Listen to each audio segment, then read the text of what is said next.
اعوذ باللہ من الشیطان الرجیم بسم اللہ الرحمن الرحیم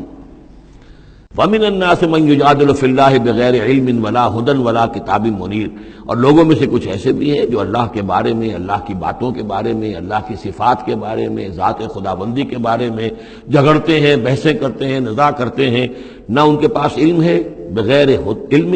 ولا ہدی، نہ کوئی ہدایت ہے، ولا کتاب منیر، نہ کوئی روشن کتاب ہے جس سے وہ رہنمائی لے رہے ہوں۔ ثانی عطفہ، وہ اپنی گردن کروٹ اپنی موڑ کر چل دیتا ہے، آیات سنتا ہے، اللہ کے کلام کو سنتا ہے، پھر ذرا وہ اپنی کمر کو موڑتا ہے، بل دیتا ہے، چل دیتا ہے، لیضل عن سبیل اللہ، تاکہ گمراہ کرے لوگوں کو اللہ کے راستے سے۔ لہ فی الدنیا خزی، اس کے لیے دنیا کی زندگی میں بھی رسوائی ہے، ونذیقہ یوم القیامت عذاب الحریق، اور قیامت کے دن ہم اسے جلانے والے عذاب کا مزہ چکھائیں گے۔ ذالک بما قدمت یداک، اور یہ سب کچھ ہے تیرے اپنے دونوں ہاتھوں کے کرتوتوں کی وجہ سے، جو بھیجا ہے تیرے دونوں ہاتھوں نے، بما قدمت یداک، وان اللہ لیس بظلام للعبید، اور یقیناً اللہ تعالیٰ تو اپنے بندوں پر ظلم کرنے والا نہیں ہے۔ ومن الناس من يعبد الله على حرف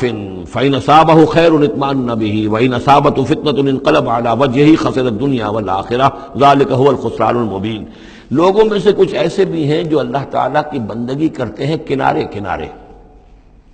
بچ بچ کر۔ یہ وہ روگ جس کو کہا گیا فی قلوبہم مرض، جن کے دلوں میں روگ ہوتا ہے۔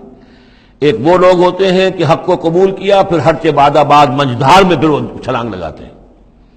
ہر کے بعد آباد ماں کشتی دراب انداختے، ہم نے حق کو قبول کیا، اس کشتی کو ہم نے پانی میں ڈال دیا ہے، اب یہ کشتی تیرے گی تو ہم تیریں گے، یہ ڈوبتی ہے تو ہم ڈوبنے کے لیے تیار ہیں۔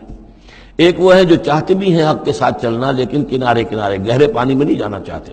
خطرات مول نہیں لینا چاہتے، اپنے لیے جان اور مال جو ہے اس کو بچا بچا کر، جو اقبال نے کہا تو بچا بچا کے نہ رکھ اسے، تیرا آئینہ ہے وہ آئینہ کہ شکست ہو تو عزیز تر ہے نگاہ آئینہ ساز میں۔ لیکن یہ کچھ لوگ بچ بچ کر چلنا چاہتے ہیں، کوئی گردن نہ پہنچ جائے، کوئی نقصان نہ ہو جائے، کوئی ہمیں قربانی نہ دینی پڑے۔ وَمِنَ النَّاسِ مَن يَعْبُدُ اللَّهَ عَلَىٰ حَرْفٍ، کنارے ساتھ، فَإِنْ أَصَابَهُ خَيْرٌ اطْمَأَنَّ بِهِ، اگر خیر آئے تو مطمئن رہیں گے۔ وَإِنْ أَصَابَتْهُ الْفِتْنَةُ انقلب عَلَىٰ وَجْهِهِ، اور اگر کوئی فتنہ آ گیا، آزمائش آ گئی، کوئی قربانی کا وقت آ گیا، پکار آ گئی، نکلو اللہ کی راہ میں اور لاؤ اللہ کی راہ میں، تو وہ اپنے چہروں کے بل اوندھے گر جاتے ہیں۔ خسرت دنیا والآخرہ،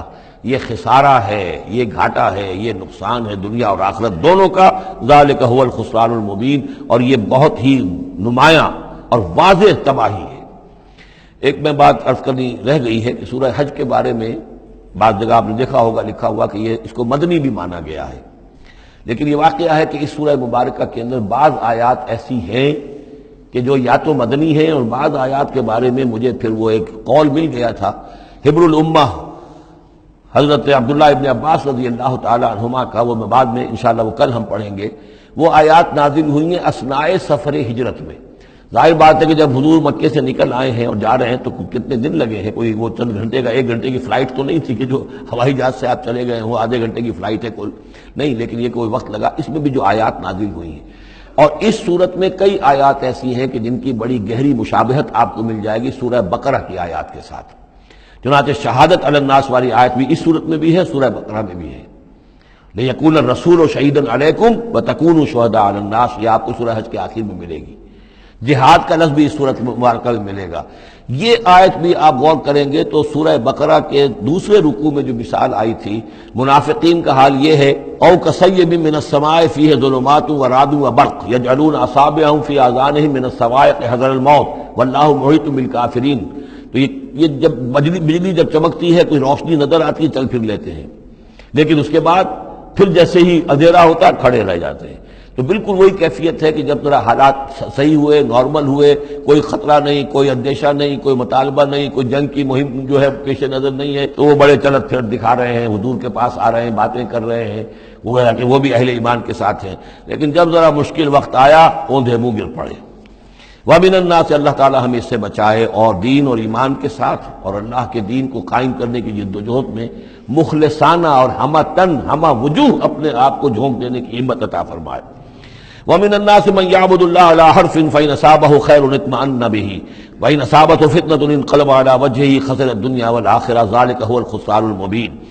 یدعو من دون اللہ ما لا یضرہ وما لا ینفعہ، یہ پکارتا ہے اللہ کے سوا ان کو جو نہ اسے کوئی ضرر پہنچا سکتے ہیں نہ نفع، ذالک هو الضلال البعید، یہی ہے بہت ہی گمراہی، دور کی گمراہی۔ یدعو لمن ضرہ اقرب من نفعہ، وہ پکارتا ہے اللہ کو، اس کو کہ جس کا ضرر جو ہے وہ اس کے نفع سے قریب تر ہے۔ اللہ کے سوا کسی کو پکارو گے تو نفع تو کوئی ہے نہیں، لیکن ضرر تو پہنچ گیا۔ لبیس المولا و لبیس العشیر، بہت ہی برا ہے وہ دوست اور بہت ہی برا ہے رفیق۔ ان اللہ یدخل الذین آمنوا وعملوا الصالحات جنات تجری من تحتها الانہار، یقیناً اللہ تعالیٰ داخل کرے گا ان لوگوں کو جو ایمان لائے اور جنہوں نے نیک عمل کیے ان باغات میں جن کے دامن میں ندیاں بہتی ہوں گی۔ ان اللہ یفعل ما یرید، یقیناً اللہ تعالیٰ کرتا ہے جو چاہتا ہے، جس چیز کا ارادہ کرتا ہے وہ کر گزرتا ہے، فعال لما یرید ہے۔ من کان یظن ان لن ینصرہ اللہ فی الدنیا والآخرۃ فلیمدد بسبب من السماء ثم لیقطع فلینظر هل یذهبن کیدہ ما یغیظ۔ یہ آیت مشکلات القرآن میں سے ہے، بہت سے مختلف انداز میں اس کی تعبیرات کی گئی ہیں، لیکن میرا دل ٹھکا ہے اسی تعبیر پر کہ جو موضح القرآن میں شاہ عبد القادر دہلوی رحمۃ اللہ علیہ نے کی ہے، اور میں اسی کو وضاحت کے ساتھ پیش کر رہا ہوں۔ جو شخص دین کے لیے خدمت کر رہا ہو، دین کے لیے لگا ہوا ہو، کام کے اندر داعی ہے یا اس کسی داعی کے ساتھ ہے، اب اس کے لیے یہ ہوتا ہے کہ ایک تو امید ہوتی ہے کہ اللہ کی مدد آئے گی،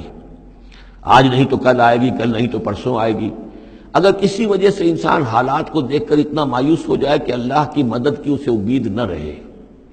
یہ چیز پھر اس کے لیے بہت بڑی ناکامی کا سبب بن جائے گی۔ امید پیوست رہ شجر سے امید بہار رکھ، اللہ سے مایوس نہیں ہونا چاہیے۔ نہ لا تقنطوا من رحمت اللہ، ٹھیک ہے دیر ہو جائے کوئی حرج نہیں، لیکن یہ کہ یہ اللہ کی مدد آئے گی، اللہ جو ہے نصرت فرمائے گا، اللہ تعالی ہماری مدد کرے گا۔ والذین جاہدوا فینا لنہدینہم سبلنا، جو لوگ ہماری راہ میں محنت کریں گے، جدوجہد کریں گے، ہم لازماً انہیں اپنے راستے دکھائیں گے۔ یہ اللہ کا پختہ وعدہ ہے، ان وعدوں پر یقین رکھنا چاہیے۔ لا انک لا تخلف المیعاد، اے اللہ ہمیں یہ اندیشہ نہیں ہے کہ تو اپنا وعدہ پورا نہیں کرے گا، خلاف کرے گا، ہاں ہمیں اندیشہ ہوتا ہے کہ ہم تیرے وعدوں کے مصداق بن سکیں گے یا نہیں، ان کا مصداق بننے کی شرائط پوری کر سکیں گے کہ نہیں۔ یہ کیفیت بندے کی رہنی چاہیے، اللہ تعالیٰ کی مدد سے اور اللہ تعالیٰ کی نصرت سے مایوس کبھی نہیں ہونا چاہیے۔ تو اس کی ایک مثال دی ہے کہ اگر کوئی شخص کسی رسی کے ساتھ کہیں اوپر سے ایک رسی ہے اس نے پکڑا ہوا ہے، تو تب تک تو یہ کہ تھاما ہوا ہے، یہ اللہ تعالیٰ کے ساتھ ہے نا، حبل اللہ، یہ قرآن جو ہے القرآن حبل اللہ الممدود من السماء الی الارض، اسی طرح امید اللہ سے رکھنا، رجا رکھنا، یہ بھی گویا کہ ایک معنوی رسی ہے کہ جو اللہ تعالیٰ کے ساتھ ہمیں جوڑے ہوئے، جب تک یہ رسی رہے گی ہمیں سہارا رہے گا، جب یہ رسی کاٹ دیں گے ہم، وہ امید منقطع کر دیں گے، تو سوائے اس کے اور کیا ہوگا کہ زمین پر اودے منہ گر جائیں گے۔ من کان یظن ان لن ینصرہ اللہ فی الدنیا والآخرہ، جس شخص کا یہ گمان ہو جائے کہ اللہ ہرگز مدد نہیں کرے گا اس کی دنیا میں اور نہ آخرت میں، فلیمدد بسبب من السماء، اسے چاہیے کہ ذرا ایک رسی آسمان کی طرف تانے، ثم لیقطع، پھر کاٹ دے،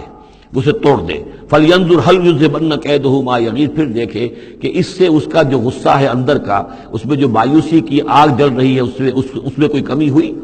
جب تک وہ رسی ہے کچھ نہ کچھ امید تو رہے گی، تو اس امید جو ہے اللہ پر اور اللہ کی نصرت اور اللہ کے وعدوں پر جو یقین ہے اس کو برقرار رکھو، یہ تمہیں سہارا دے گی۔ وَكَذَلِكَ أَنزَلْنَاهُ آيَاتٍ بَيِّنَاتٍ، اسی طرح ہم نے اتارا ہے اس قرآن کو روشن اور کھلی باتوں کی شکل میں۔ وَأَنَّ اللَّهَ يَهْدِي مَن يُرِيدُ، اور اللہ تعالیٰ ہدایت دیتا ہے جس کو چاہتا ہے، یا اللہ تعالیٰ ہدایت دیتا ہے جو چاہتا ہے کہ اس کو ہدایت ملے۔ صدق اللہ العظیم۔